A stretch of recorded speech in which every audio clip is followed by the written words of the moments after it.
கர்த்தருக்கு ஸ்தோத்திரம். தேவனுக்கு மகிமை உண்டாவதாக. ஆண்டவரும் இரட்சகருமான இயேசு கிறிஸ்துவின் நாமத்தில் உங்கள் யாவருக்கும் என் அன்பின் வாழ்த்துக்களை தெரிவித்துக் கொள்கிறேன்.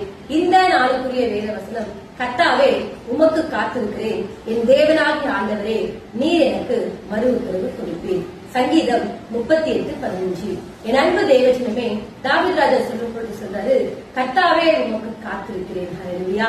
இன்றைக்கு காத்திருக்கக்கூடிய நாம் என்ன பண்ணணும் சொன்னா, விசுவாசமாய் தேவன் எனக்கு மறு உத்தரவு கொடுப்பார் என்ற அந்த நம்பிக்கை விசுவாசத்தோடு நாம் என்ன பண்ணுமா, ஆண்டுடைய சமூகத்துல காத்திருக்க வேண்டும். ஆனா இன்றைக்கு நாம் என்ன பண்றோம்னு சொன்னா, ஆண்டுடைய ஜபத்தெல்லாம் கேட்க மாட்டாரு, ஆண்டு எனக்கு அற்புதம் செய்ய மாட்டாருன்னு சொல்லிட்டு அவிசுவாசமான வார்த்தைகளை பேசுகிறோம். ஆகவே அன்பு தேவஜனமே, இந்த நாள்ல நாம் ஜெபித்தோம் என்று சொன்னால் ஆண்டவர் எனக்கு மறு உத்தரவு கொடுப்பார் என்ற நம்பிக்கை விசுவாசத்தோடு கூட ஜெபம் பண்ணுங்க. கர்த்தர் உங்களை ஆசீர்வதிப்பார். God bless you.